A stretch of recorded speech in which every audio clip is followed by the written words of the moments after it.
سبيل الدموع سبيل مريح. السلام علیکم ورحمۃ اللہ وبرکاتہ. نحمده ونصلي على رسوله الكريم. اما بعد فاعوذ باللہ من الشیطان الرجیم. بسم اللہ الرحمن الرحیم. رب اشرح لي صدری ويسر لي امری واحلل عقدۃ من لسانی یفقہوا قولی.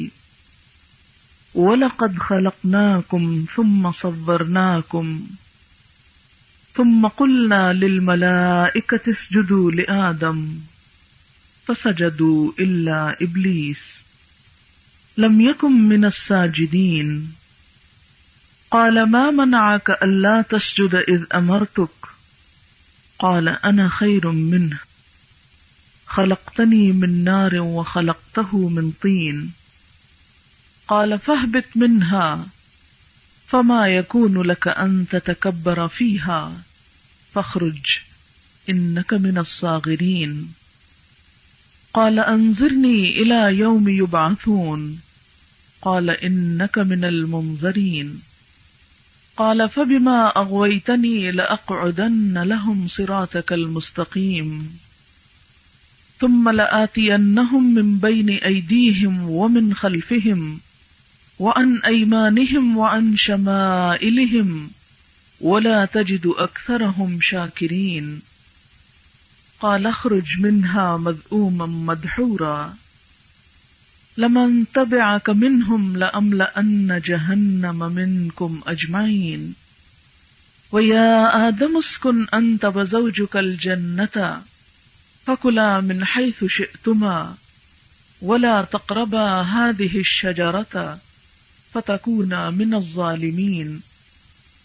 فوسوس لهما الشيطان ليبدي لهما ما وري عنهما من سوآتهما وقال ما نهاكما ربكما عن هذه الشجرة إلا أن تكونا ملكين أو تكونا من الخالدين. وقاسمهما إني لكما لمن الناصحين فدلاهما بغرور فلما ذاقا الشجرة بدت لهما سوآتهما وطفقا يخصفان عليهما من ورق الجنة وناداهما ربهما ألم أنهكما عن تلكما الشجرة وأقل لكما إن الشيطان لكما عدو مبين. قالا ربنا ظلمنا أنفسنا وإن لم تغفر لنا وترحمنا لنكونن من الخاسرين. قال اهبطوا بعضكم لبعض عدو ولكم في الأرض مستقر ومتاع إلى حين. قال فيها تحيون وفيها تموتون ومنها تخرجون. صدق اللہ العظیم. شروع کرتی ہوں اللہ کے نام سے جو بے انتہا مہربان نہایت رحم فرمانے والا ہے. اور البتہ تحقیق ہم نے تم کو پیدا کیا، پھر ہم نے تمہاری صورت بنائی، پھر ہم نے فرشتوں سے کہا آدم کو سجدہ کرو، تو ان سب نے سجدہ کیا سوائے ابلیس کے، وہ سجدہ کرنے والوں میں شامل نہ ہوا. اللہ تعالیٰ نے پوچھا تجھے کس چیز نے روکا ہے کہ تو سجدہ نہ کرے جبکہ میں نے تجھے حکم دیا تھا؟ بولا میں اس سے بہتر ہوں. مجھے تو نے آگ سے پیدا کیا اور اس کو مٹی سے بنایا. فرمایا تو یہاں سے اتر جا، تیرے لیے یہ جائز نہیں کہ تو یہاں تکبر کرے، نکل جا، یقیناً تو ذلیل ہونے والوں میں سے ہے. بولا مجھے اس دن تک مہلت دی جائے جب سب دوبارہ اٹھائے جائیں گے. فرمایا یقیناً تو مہلت دیے جانے والوں میں سے ہے. بولا کیونکہ تو نے مجھے گمراہ کیا تو میں بھی تیرے سیدھے راستے پر ضرور ان کے لیے بیٹھ رہوں گا. پھر میں ان کے سامنے سے آؤں گا اور ان کے پیچھے سے آؤں گا اور ان کی دائیں جانب سے آؤں گا اور ان کی بائیں جانب سے آؤں گا، اور تو ان کی اکثریت کو شکر گزار نہ پائے گا. فرمایا نکل جا یہاں سے، مذمت کیا ہوا، دھتکارا ہوا، ان میں سے جو بھی تیری پیروی کرے گا میں ان سب سمیت جہنم کو بھر دوں گا، اور اے آدم رہو تم اور تمہاری بیوی بھی اس جنت میں، اور یہاں سے جو تمہارا جی چاہے کھاؤ، لیکن اس درخت کے قریب نہ جانا ورنہ ظالموں میں شمار ہوگے۔ پھر شیطان نے ان کے دل میں وسوسے ڈالے تاکہ ان کے سامنے ان کے جسم کے قابل شرم حصوں کو جنہیں چھپایا گیا تھا کھول دے، اور بولا تمہارے رب نے تمہیں اس درخت سے نہیں روکا مگر اس لیے کہ کہیں تم فرشتے نہ بن جاؤ یا ہمیشہ رہنے والوں میں سے نہ ہو جاؤ، اور ان کے سامنے قسمیں کھانے لگا کہ یقیناً میں تمہارے خیر خواہوں میں سے ہوں۔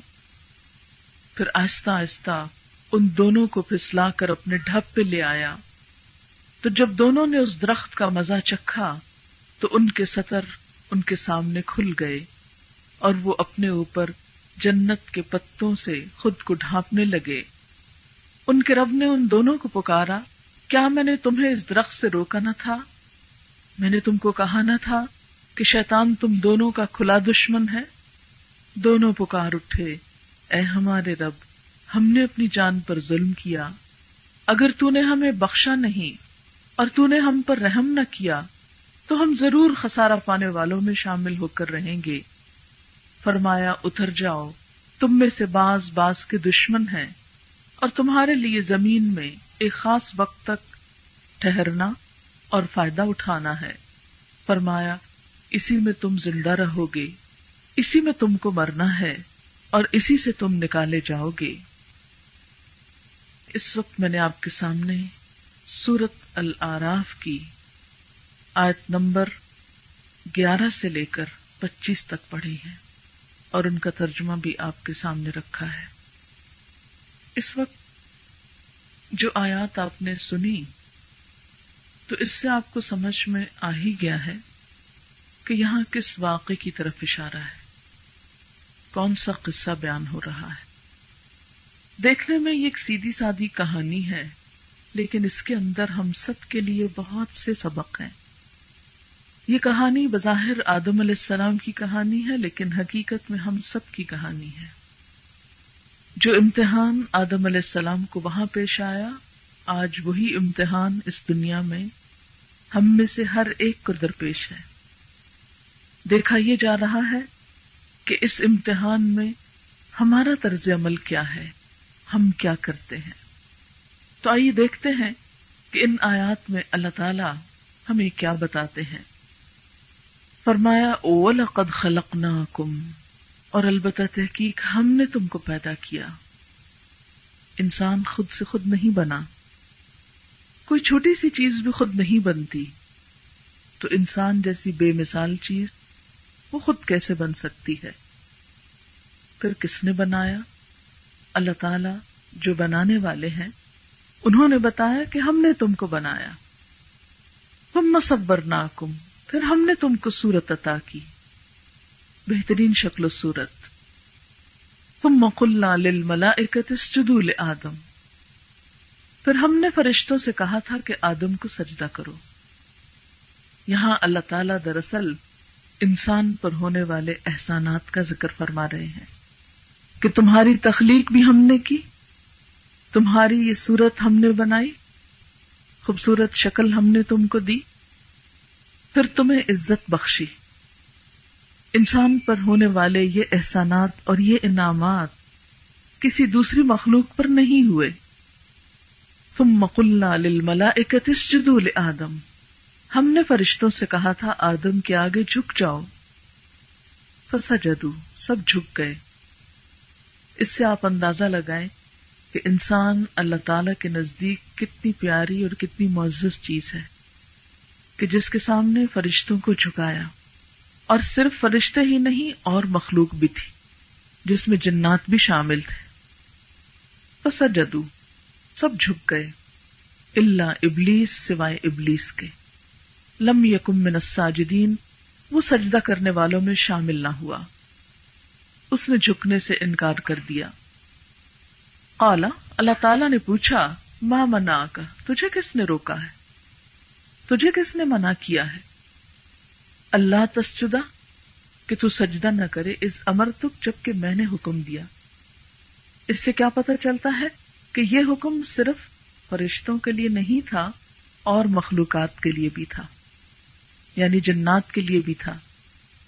اور ابلیس چونکہ جنوں میں سے تھا تو اس نے انکار کر دیا. جب پوچھا گیا کہ انکار کی وجہ تو بتاؤ، اللہ کا حکم تھا کیوں نہیں مانا؟ قالا بولا انا خیر منہ، انا خیر منہ، میں اس سے زیادہ بہتر ہوں، میں اس کے آگے کیوں جھکوں، میں اس کے سامنے کیوں سجدہ کروں جبکہ میں اس سے اچھا ہوں. یہ لفظ تو 3 بھی ہیں کہ انا خیر منہ، لیکن پورے شیطانی مزاج کی عکاسی کرتے ہیں. یہ شیطان کا بول دراصل ایک شیطانی رویہ بھی ہے کہ خود کو بہتر سمجھنا اور دوسروں کو حقیر سمجھنا. اسی کا دوسرا نام تکبر ہے، خود کو بڑا سمجھنا. جب آپ صلی اللہ علیہ وسلم سے پوچھا گیا کہ انسان پسند کرتا ہے کہ اس کا لباس اچھا ہو، اس کے جوتے اچھے ہوں، اس کا رہن سہن اچھا ہو، تو کیا یہ بات تکبر میں شامل ہوتی ہے؟ کیونکہ تکبر اللہ تعالیٰ کو سخت ناپسند ہے. تو لوگوں کو فکر ہوئی کہ اپنا خیال کرنا، اپنی زندگی میں اللہ کی دی ہوئی نعمتوں سے فائدہ اٹھانا، کیا یہ تکبر ہے؟ فرمایا نہیں، ان اللہ جمیل یحب الجمال، اللہ تعالیٰ خوبصورت ہے، خوبصورتی کو پسند کرتا ہے. لیکن تکبر کس چیز کا نام ہے؟ غمط الناس و بطر الحق. غمط الناس، لوگوں کو حقیر سمجھنا، خود سے کمتر سمجھنا، و بطر الحق، اور حق سامنے بھی آ جائے، سمجھ میں بھی آ جائے تو اس کا انکار کر دینا، صرف یہ سوچ کر کہ حق اس کی طرف سے آ رہا ہے کہ جسے میں اپنے سے کمتر سمجھتا ہوں. تو گویا تکبر بندگی کی ضد ہے. اللہ تعالیٰ نے انسان کو بندگی اور عبادت کے لیے پیدا کیا ہے. تکبر صرف ایک ہستی کو زیب دیتا ہے اور وہ خود اللہ تعالیٰ کی ذات ہے. اس کے علاوہ کسی دوسرے کے لیے کوئی بڑائی نہیں. بڑائی صرف اس کے لیے، اللہ اکبر، اللہ سب سے بڑا ہے. لیکن جب انسان تکبر کرتا ہے تو یہ دراصل خود کو بڑا ظاہر کرنا، اور اس کا اظہار کیسے ہوتا ہے؟ اللہ تعالیٰ کی اطاعت سے منہ موڑ کے، اللہ تعالیٰ کی نافرمانی کر کے. بطر الحق. گزشتہ جتنی بھی اقوام گزری ہیں جن پر عذاب آئے، جو صفائے ہستی سے مٹا دی گئیں، حالانکہ دنیاوی اعتبار سے بہت طاقتور تھی. قوم عاد کے بارے میں اللہ تعالیٰ فرماتے ہیں التی لم یخلق مثلها فی البلاد. سمود کے بارے میں کہتے ہیں وثمود الذین جابوا الصخر بالواد. قوم عاد جیسی تو دنیا میں کوئی قوم پیدا ہی نہیں ہوئی، اتنے طاقتور وہ لوگ تھے. سمود وہ لوگ تھے اتنے زبردست کہ جنہوں نے پہاڑوں کو تراش کے گھر بنا لیے. فرعون کے بارے میں آتا ہے وفرعون ذی الاوتاد، میخوں والا، جو اس کی قوت اور قدرت کی علامت تھی. بڑے بڑے لشکر تھے اس کے، اپنے آرٹ اور کلچر اور فن کے اعتبار سے دنیا میں مانی ہوئی تہذیب تھی. لیکن ان سب کے اندر جو ایک کامن برائی تھی، خرابی تھی، وہ کیا تھا؟ تکبر. انہوں نے رب کے رسولوں کو حقیر سمجھا اور ان کی بات نہ مانی. آج بھی ہم دیکھتے ہیں کہ جہاں کہیں انسان اللہ تعالی کی بات کا انکار کرتا ہے، وہاں حقیقت میں اس کا تکبر ہی کار فرما ہوتا ہے. یہی شیطانی رویہ جو اللہ تعالی کے حکم سے انکار کا سبب بنا تھا، یہی احساس اور یہی خیال دراصل اللہ تعالی کے حکم کے انکار کی وجہ بنی تھی. انا خیر منہ، میں دوسرے سے اچھا ہوں. آپ دیکھیے کہ عبادت کس چیز کا نام ہے؟ عبادت 2 چیزوں سے مل کر بنتی ہے. ایک تو اللہ تعالی کے سامنے جھکنے کا نام، اور یہ جھکنا صرف نماز میں نہیں بلکہ جہاں پر بھی اللہ کا حکم آ جائے، کسی بھی قسم کا، خواہ وہ نماز ہو، خواہ وہ روزہ ہو، خواہ وہ زکوٰۃ ہو، خواہ وہ حجاب ہو، خواہ وہ کچھ بھی ہو، جہاں اللہ کا حکم آ جائے، بندہ مومن کا کام کیا ہے، ایمان والوں کا کام کیا ہے کہ سر تسلیم خم، آمنا وصدقنا، ہم ایمان لے آئے، ہم نے سچ مان لیا، اللہ تعالیٰ کے ہر فرمان کو ہم سچ کہتے ہیں، ہم اس میں حجت بازی نہیں کریں گے۔ اور دوسری طرف انسانی معاملات میں عاجزی، ہمبلنس، دوسروں کے مقابلے میں خود کو بڑی چیز نہ سمجھنا، اور یہ ایک سراسر شیطانی رویہ کہ انا خیر منہ۔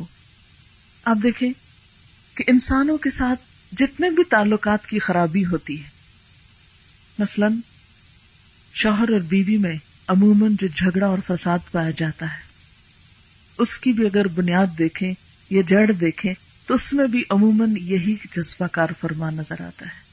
جہاں بیوی یہ سمجھتی ہے کہ میں شوہر کے مقابلے میں حسب نسب میں، مال میں، خاندان میں، تعلیم میں، فلاں اور فلاں چیز میں بڑی ہوں اور میں اس کی بات کیوں مانوں، وہیں پر خرابی پیدا ہونی شروع ہو جاتی ہے۔ اسی طرح بہن بھائیوں کے اندر عموماً تعلقات کی خرابی کی بنیادی وجہ کیا ہوتی ہے کہ ہم کیا سمجھتے ہیں کہ ہم دوسروں سے زیادہ اہم ہیں، ہماری عزت ہونی چاہیے، ہمیں توجہ دی جانی چاہیے، ہماری خدمت ہونی چاہیے، ہماری خاطر ہونی چاہیے، اور جہاں ہم دیکھتے ہیں کہ ہمارے مال کی وجہ سے یا علم کی وجہ سے یا حسن کی وجہ سے یا کسی عہدے اور مرتبے کی وجہ سے لوگوں نے ہم کو عزت نہیں دی، وہیں ہم سارے اخلاق کی کرچیاں کر دیتے ہیں۔ کوئی اگر ہم کو اچھی طرح سلام نہ کرے تو ہمارے اندر اتنی سکت نہیں ہوتی کہ ہم آگے بڑھ کر اس کو جھک کے مل لیں۔ یہی تو دراصل تکبر ہے کہ اگر کوئی ہماری طرف نہیں بڑھتا تو ہم سوچے ہم کیوں بڑھیں، ہم تو اس کو جوتی کی نوک پہ نہیں رکھتے، ہم اس کو کیا سمجھے، ہمیں اس کی کیا ضرورت، ہمیں تو اس کی پرواہ نہیں۔ بندہ مومن ایسا نہیں کرتا، وہ کہتا ہے کہ میں کیا چیز ہوں۔ حضرت عمر جیسے حکمران جن کو اللہ نے دنیا میں اتنی عزت بخشی، ایک مرتبہ کسی شخص نے ان سے کہا یا عمر اتق اللہ، اے عمر اللہ سے ڈرو۔ حضرت عمر نے اپنا گال زمین پر رکھ دیا کہ ہاں واقعی عمر کو ڈرنا چاہیے، حالانکہ ان کا جذبہ اور جلال اور ان کا رعب اور ان کی قوت وہ سب آپ جانتے ہیں، لیکن اندر سے ایمان کی سچائی کی وجہ سے اتنی عاجزی تھی کہ اللہ کے کسی حکم کے مقابلے میں، اللہ سے ڈرنے کے معاملے میں کہیں کوئی تکبر نہیں۔ قال انا خیر منہ۔ اب آپ دیکھیں کہ جب بھی ہم اپنا اور کسی انسان کا مقابلہ کرتے ہیں کسی بھی معاملے میں، چھوٹے میں یا بڑے میں، تو ہم عموماً کیا کرتے ہیں، اپنی اچھائیاں سوچ لیتے ہیں اور اس کی خامیاں تلاش کر لیتے ہیں، اور پھر کہتے ہیں انا خیر منہ، میں اس سے زیادہ بہتر ہوں۔ حالانکہ ہونا کیا چاہیے کہ جہاں اپنا مقابلہ کسی کے ساتھ بھی ہو تو وہاں پر انسان اپنی کمزوریاں تلاش کرے کہ میری خامی کہاں ہے، میری غلطی کہاں ہے، میں کہاں سے کم ہوں اور دوسرا میرے مقابلے میں کہاں اچھا ہے۔ بہترین انسانی تعلقات کا راز کس چیز میں ہے؟ خوبصورت انسانی تعلقات کب ہو سکتے ہیں؟ پرسکون گھرانہ، پرسکون خاندان، پرامن سوسائٹی کا بہترین اخلاق کیا ہے کہ انسان کسی کے ساتھ بھی جب ملے تو اس کی بھلائی دیکھے، اس کا خیر ڈھونڈے، اس کی اچھی چیز پر نظر رکھے، اور اگر اس کے اندر کوئی خامی ہو، کوئی کوتاہی ہو تو اس کو صرف نظر کرے، اس کو اگنور کر دے۔ مثلاً آپ سڑک پر چلتے چلے جا رہے ہیں، آپ دیکھتے ہیں کہ ایک طرف پھولوں کی بیل نظر آتی ہے آپ کو، دوسری طرف آپ دیکھتے ہیں تو ایک کوڑے کا ڈرم نظر آتا ہے، آپ کس طرف دیکھیں گے؟ پھولوں کی بیل کو دیکھیں گے نا۔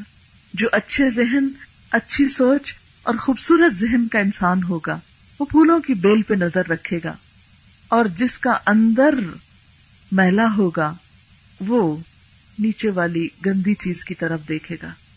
مثال کے طور پر اگر ایک شخص اس شہر میں آتا ہے جہاں ایک طرف خوبصورت عمارتیں ہیں، بہت سی صاف ستھری چیزیں ہیں، وہاں اگر کہیں سڑک پر تھوڑی بہت کوئی گندگی نظر آ جائے تو وہ باقی سب چیزوں کو اگنور کر کے اس ساری محنت کو، کوشش، قوت کو یہ کہے کہ دیکھو یہاں بھی سڑکوں پہ بڑا گند ہے۔ تو اگر انسان خامیاں تلاش کرنے لگے تو کسی بھی جگہ کی خامی تلاش کر سکتا ہے، لیکن عموماً یہ انسانی رویہ کب ہوتا ہے؟ جب وہ خود کو بڑی چیز ثابت کرنا چاہتا ہے۔ اور بڑا کب بن سکتا ہے انسان؟ جب سب کو برا کہہ سکے، جب سب کے اندر کوئی عیب تلاش کر سکے۔ اسی لیے قرآن پاک میں اللہ تعالیٰ کیا فرماتے ہیں؟ وَيْلٌ لِكُلِّ هُمَزَةٍ لُمَزَةٍ، ہلاکت ہے، تباہی ہے، بربادی ہے ہر اس شخص کے لیے جو لوگوں کے پیٹھ پیچھے برائیاں کرے اور منہ در منہ ان کو تانے بھی دے، یعنی کسی حال میں معاف نہ کرے، ہر وقت اس کو دوسروں کے عیب ہی نظر آئے، وہ ان کی خامیاں ہی تلاش کرے، وہ ان کی کمزوریوں پر ہی نظر رکھے۔ تو جو انسان اس برے رویے کا عادی ہوتا ہے کہ وہ صرف دوسروں کی کمزوریوں اور کوتاہیوں پر ہی نظر رکھے، ایسا شخص خود کو اذیت اور تکلیف اور پریشانی دینے کے سوا کچھ نہیں کر رہا۔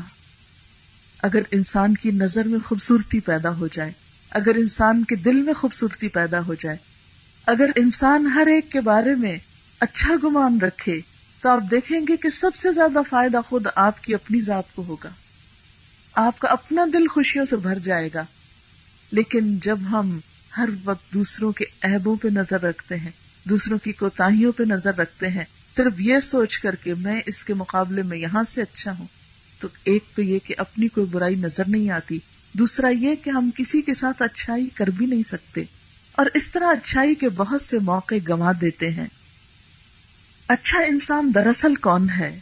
عن ابی ہریرہ قال ان رسول اللہ صلی اللہ علیہ وسلم وقف على ناس جلوس فقال الا اخبركم من شركم قال فسكتوا فقال ذلك 3 مرات فقال رجل بلى يا رسول الله اخبرنا بخيرنا من شرنا فقال خيركم من يرجى خيره ويؤمن شره وشركم من لا يرجى خيره ولا يؤمن شره۔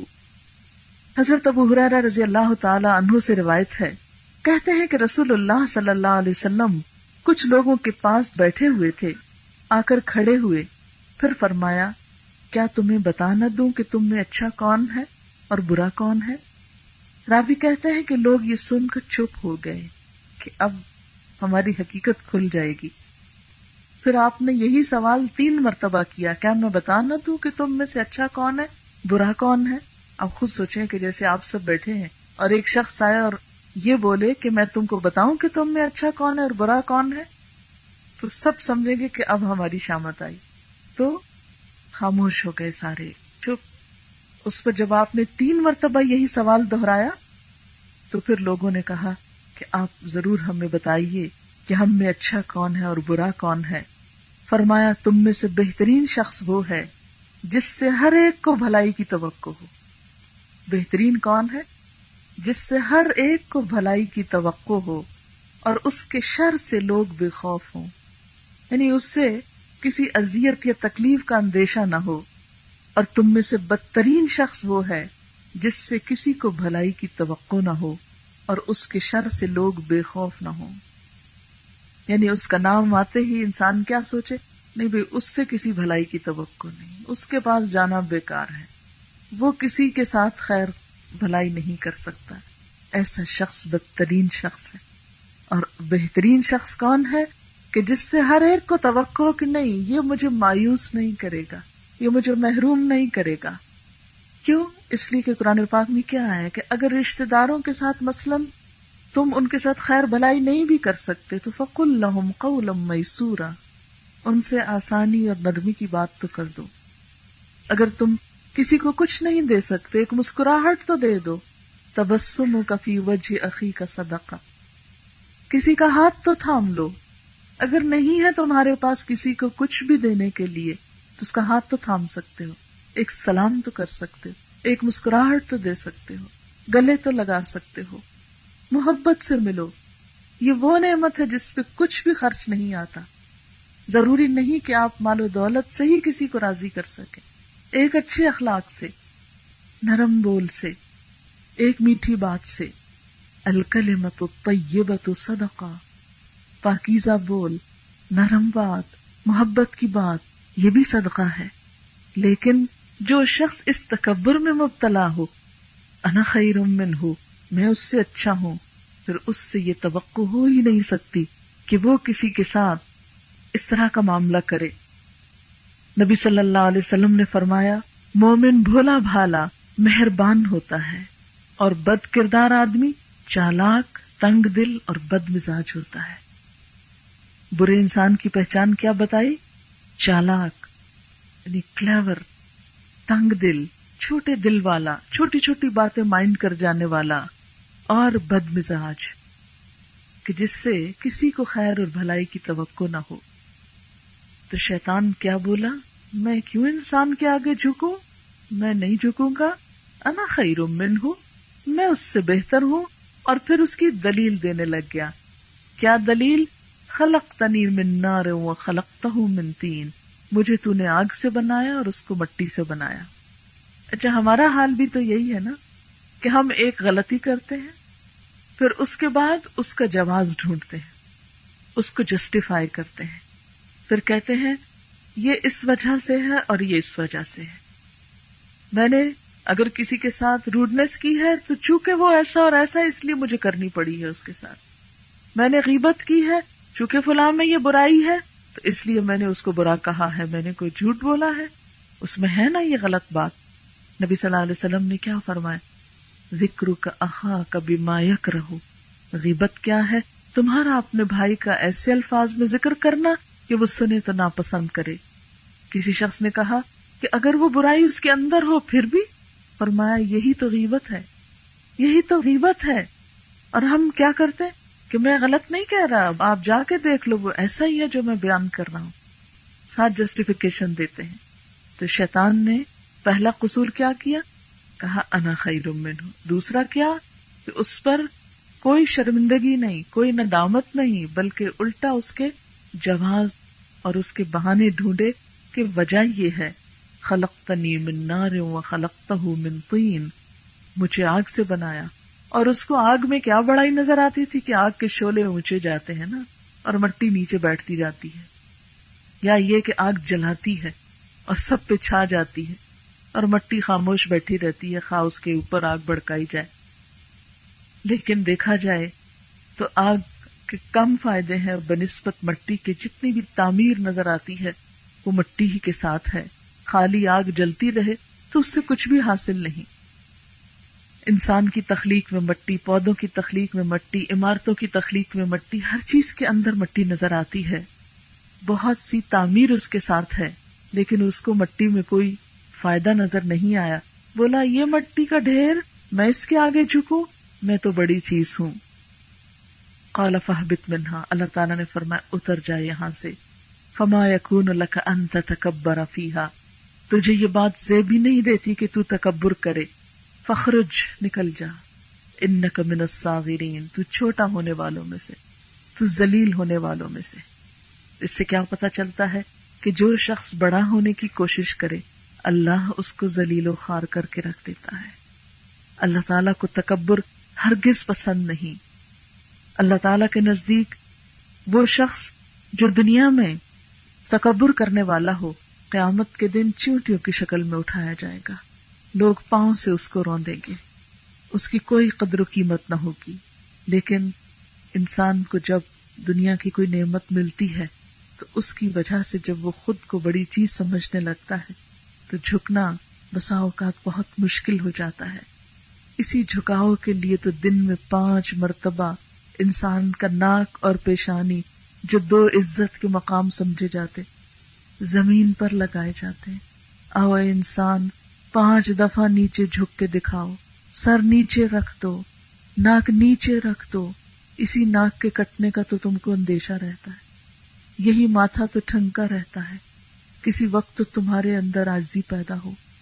یہ نماز کا بھی تو سبق یہی ہے کہ انسان کے اندر جھکنے کی عادت پیدا ہو. اللہ تعالیٰ بار بار انسان کو جھکاتے ہیں تاکہ انسان کے اندر عاجزی پیدا ہو. نماز کا جھکنا صرف ایک ریچول نہیں ہے، وہ پوری زندگی کا ایک آئینہ ہے کہ جو انسان کو یہ سکھاتا ہے کہ انسان انسان بن کر رہو.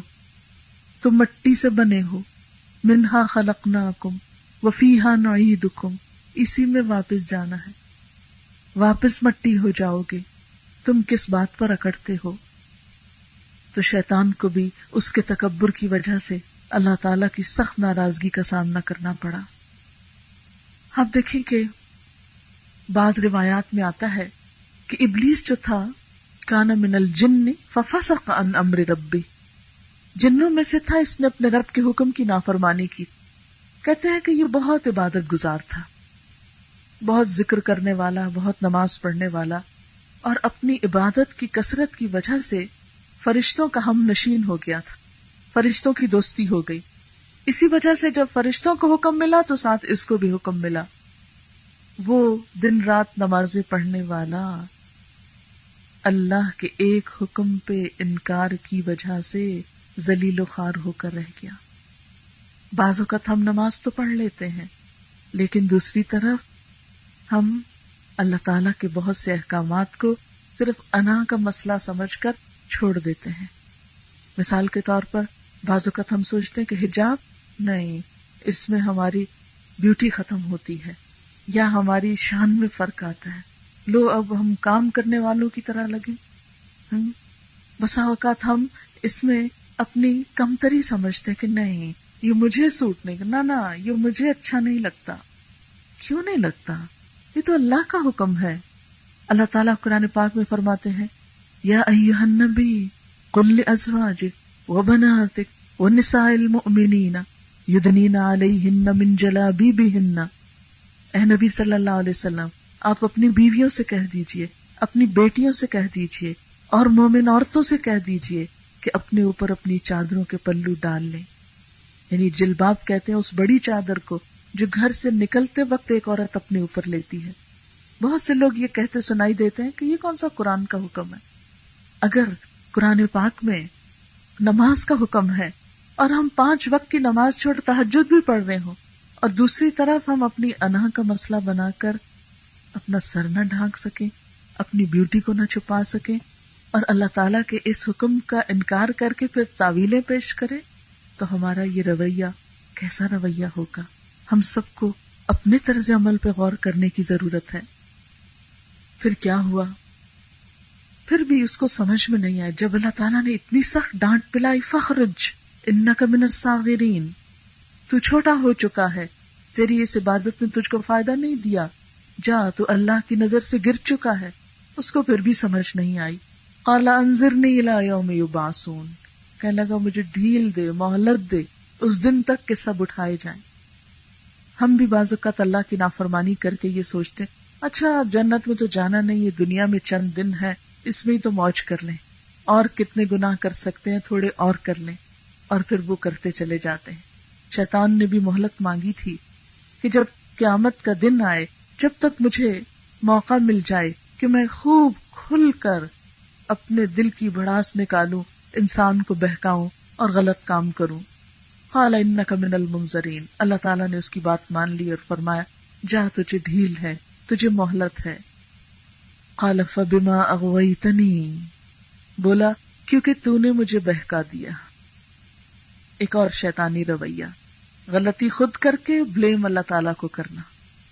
قال فبما اغویتنی، کیوں تو نے مجھے کہا تھا کہ میں انسان کو سجدہ کروں؟ اگر تو مجھے نہ کہتا تو میں انکار نہ کرتا. قال فبما اغویتنی، بھلا تو نے چونکہ مجھے بہکایا، تو نے مجھے گمراہ کیا. اب آپ یہ دیکھیں کہ بعض اوقات ہم بھی تو ایسا ہی کرتے ہیں. ہم غلط کام خود کرتے ہیں، پھر کہتے ہیں اللہ ہی نہیں چاہتا کہ ہم صحیح ہوں، ہماری قسمت میں ہی نہیں کہ ہم کوئی نیکی کریں. ہم تو چاہتے ہیں کہ کوئی نیک کام کریں، لیکن اللہ کی مرضی نہیں. اگر اللہ چاہتا تو ہم کو بھی ہدایت دے دیتا. ہماری تو قسمت میں ہی نہیں لکھا، اور اگر قسمت میں لکھا ہی نہیں جنت میں جانا تو ہم کیسے جا سکتے ہیں؟ اس لیے جو جی میں آتا ہے کرتے چلے جاؤ. حالانکہ یہ دین کے معانی اور مقاصد کے بالکل مختلف ہے. قال فبما اغویتنی لأقعدن لهم صراطك المستقیم. تو نے مجھے بہکایا، میں تیرے سیدھے راستے پہ ضرور بیٹھ جاؤں گا ان انسانوں کو بہکانے کے لیے، اب میں تیری طرف ان کو بھی نہیں آنے دوں گا۔ اللہ تعالیٰ کو چیلنج کر دیا۔ یہ بھی ایک شیطانی رویہ ہے، خود غلط کام کرنا اور دوسروں کو بھی اچھا نہ کرنے دینا، یہ بھی شیطان کا طریقہ ہے۔ بعض اوقات انسانوں میں بھی ایسے انسان ملتے ہیں جو نہ خود اچھا کام کرتے ہیں نہ دوسروں کو کرنے دیتے ہیں، خود بھی غلط کام کرتے ہیں اور دوسروں کو بھی نیکی کی طرف جانے سے روکتے ہیں۔ اگر کوئی بھی اچھائی کی طرف جانے لگے تو ان کو پھسلاتے ہیں، بہکاتے ہیں، طرح طرح کے وسوسے ان کے دل میں ڈالتے ہیں۔ بہرحال کہنے لگا میں تیری طرف ان بندوں کو اب نہیں آنے دوں گا، اس انسان کی وجہ سے میں صاغرین میں سے ہوا، ذلیل ہوا، میں اس انسان کو بلندی کی طرف اب نہیں جانے دوں گا۔ کیا کروں گا؟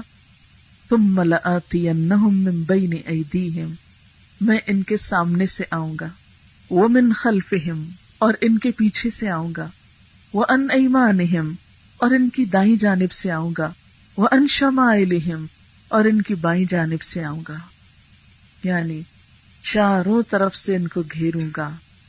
یہ اگر کسی نیکی کے کام کا ارادہ کریں گے تو سامنے آ جاؤں گا۔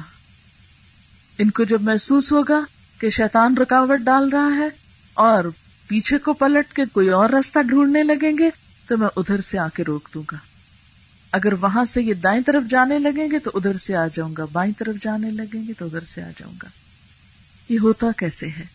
سامنے سے شیطان کیسے آتا ہے؟ جب بھی ہم نیکی کا کوئی ارادہ کرتے ہیں تو بسا اوقات دنیا کی ایسی اٹریکشن سامنے آتی ہیں کہ ہم ان میں الجھ جاتے ہیں اور کام بھول جاتے ہیں۔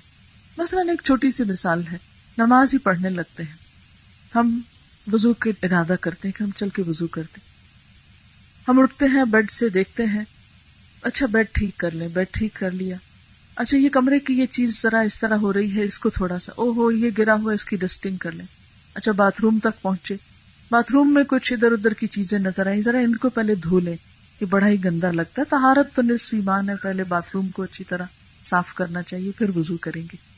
اور پھر کرتے کرتے کرتے جب تک ہم وضو کر کے فارغ ہوتے ہیں نماز کا افضل وقت جا چکا ہوتا ہے اور شیطان اپنی چال میں کامیاب ہو چکا ہوتا ہے۔